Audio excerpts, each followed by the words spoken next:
नमस्कार दोस्तों, स्वागत है आप सभी का आपके अपने YouTube चैनल पे।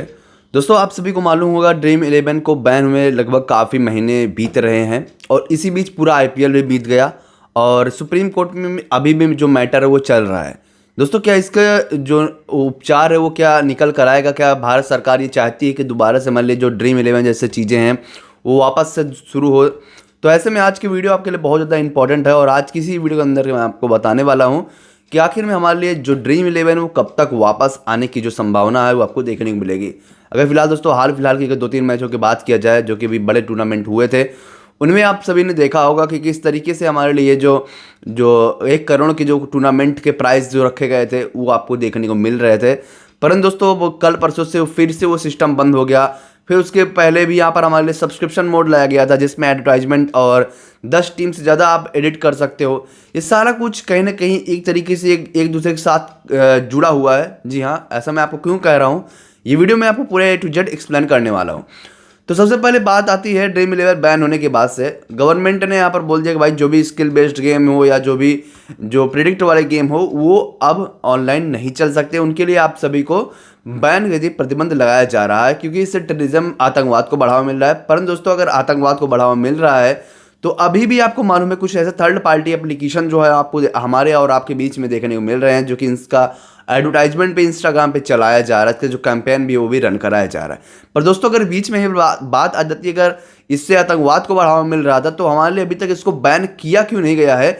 ऑफिशियली तौर पर रूल बनाकर इसको पूरी तरीके से सेंट्रल गवर्नमेंट द्वारा रूल इसको पारित करके रूल लागू नहीं किया गया है, सिर्फ बनाकर छोड़ दिया गया है। इसके पीछे का कारण क्या है? पीछे कारण यही बताया जा रहा है कि अगर गवर्नमेंट ने इसको पूरी तरीके से पारित कर लिया है, इसको लागू करने में इसको कोई ज़्यादा दिक्कत की बात नहीं, एक दिन में इसको चाहे तो लागू कर ले क्योंकि दोस्तों वो पूरी तरीके से वो अपने बल पे उसको पारित किया है। यानी कि अगर समझ सकते हो पूर्ण बहुमत के हिसाब से अगर कोई भी गवर्नमेंट आती है तो उसका कोई भी चीज़ों को पारित करने में ज़्यादा समस्या तो नहीं होती है, आपको भी मालूम है। पर अभी तक लागू नहीं हुआ है। ऐसे में मैं आपको बताना चाहूँगा एक बार फिर से जो 28% GST का जो इसी बीच में जो बात उभर कर आ रही है, तो इसी नियम के अनुसार 28% GST भी जो भी लागू कर दिया गया है, गवर्नमेंट ने इसको कंपलसरी कर दिया है। यानी कि अब मान के चलिए जो नियम वगैरह बने वो एक तरफ, अब जो चीज़ें लागू की जा रही हैं वो एक तरफ।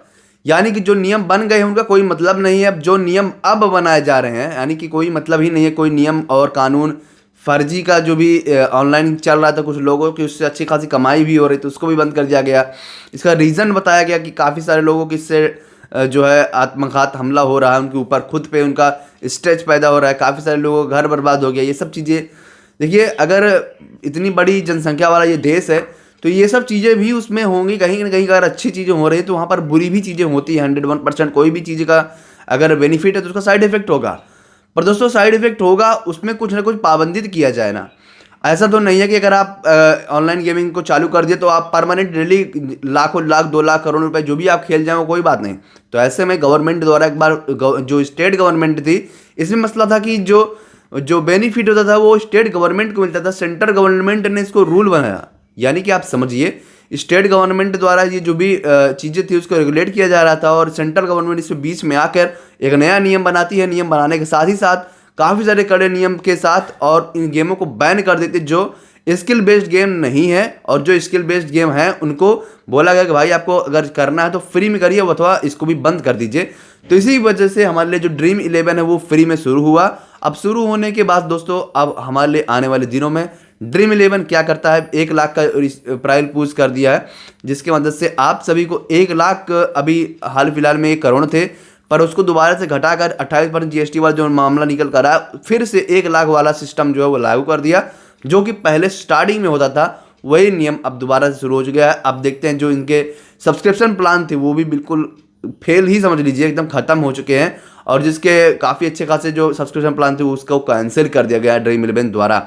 फिलहाल दोस्तों, जैसा कुछ होता है हमारे आने वाली वीडियोस के माध्यम से आपको बताया जाएगा। फिलहाल आज के जो वीडियो हमारे बनाने का यही एक मकसद था कि कुल मिलाकर आम जनता को इसमें फंसाया जा रहा है, ना इसको रिलीज किया जा रहा है, ना इसको कोई अच्छा इस पर सुनवाई हो रही है, ना कुछ जनता के हित में बात हो रही है। तो फिलहाल दोस्तों कुल मिला के यही सब है आज की वीडियो। अगर नेक्स्ट वीडियो अगर आपको देखना तो हमारे YouTube चैनल को सब्सक्राइब भी कर लीजिए। नमस्कार।